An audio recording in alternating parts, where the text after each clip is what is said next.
Bueno, ahora que vimos de qué se tratan las economías transformadoras y cuáles son las principales características de cada una, es momento de preguntarnos si estas iniciativas son una simple moda o anécdotas simpáticas o si realmente tienen el potencial de transformar la economía en las escalas y las profundidades que se necesitan.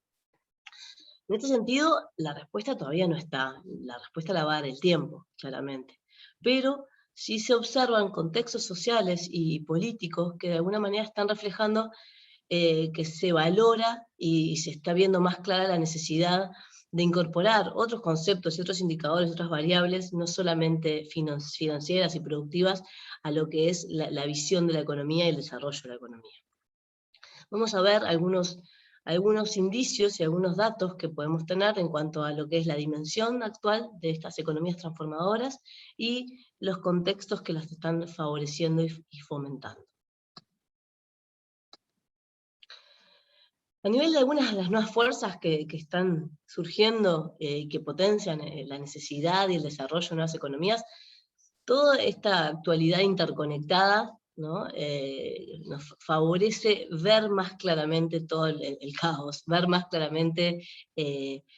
los impactos, los problemas ambientales, las crisis sociales, las crisis económicas que vivimos constantemente a un ritmo acelerado en esta nueva era en la que estamos acelerándonos en muchas dimensiones, sobre todo viendo más, informándonos más y desinformándonos en otras cosas, pero al menos teniendo más datos globales, y esto de alguna manera está reavivando y permitiendo también la articulación y sumar voces en el mundo respecto a la necesidad inminente de, bueno, de nuevos modelos, de nuevos caminos, de esa reconversión social ecológica. Después cuando empezamos a visibilizar todas estas alternativas, estas iniciativas con miradas eh, menos hegemónicas o con foco en cuestiones más humanas vinculadas a la economía, vemos que en realidad estas economías alternativas no son tan menores, no son tan anecdóticas. Según Eurostat, las economías alternativas, por ejemplo, hoy están representando el 10% de todas las empresas de la Unión Europea y están involucrando más de 11 millones de personas, que no es menor, es casi es el 6 y poco por ciento de todos los trabajadores, además de 82 millones de voluntarios y voluntarias que trabajan en este tipo de proyectos. Después, por otra parte, todo lo que es la crisis COVID aceleró de alguna manera esa visión de esa necesidad de hacer cambios, porque se observó, quedó más en evidencia la importancia de las redes de cuidados, por ejemplo, de las redes de contención y de las redes de cercanía para el apoyo frente a crisis como esta.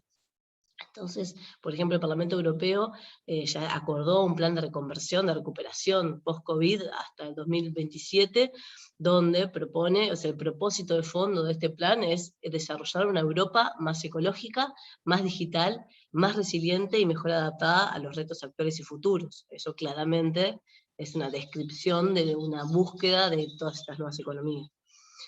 A su vez, de esos 1.824 millares, o sea, millones de euros que tiene este plan para su materialización, el 60% está destinado para acciones de cohesión, resiliencia y valores, el 20% para recursos naturales y medio ambiente, y el 6% para acciones vinculadas a vecindad y el mundo. O sea que el 86% de todos estos conceptos, de alguna manera, van a fortalecer iniciativas bastante alineadas a todas estas economías que hemos visto. Por otra parte, solo en Francia, por ejemplo, para los próximos 2 años, se lanzó un plan de 1.000 millones de euros puntualmente para fortalecer la economía social y solidaria como herramienta de fortalecimiento post-COVID. Otros datos globales que surgen del un estudio llamado SUSI, que se hizo en 2015 en Europa, liderado por Ricardo Troisi, que ya les comenté, el economista que es coautor de varias de estas diapositivas y esta presentación. Cuando empezamos a medir distintos impactos y dimensiones de estas economías, vemos que, por ejemplo, en España, solo la economía social y solidaria se estima en 43.000 empresas que están vinculadas y que generan 2 millones de empleos. Después la economía azul en Europa, según Augusto Hidalgo, 2014, generó más de 5,4 millones de puestos de trabajo y casi 550.000 millones de euros cada año. Si nos vamos a India,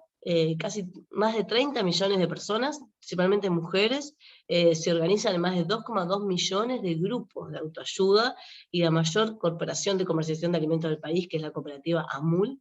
que responde a estas directrices de economías transformadoras, ya tiene 3,1 millón de miembros y tiene unos ingresos anuales de unos 2.500 millones de dólares.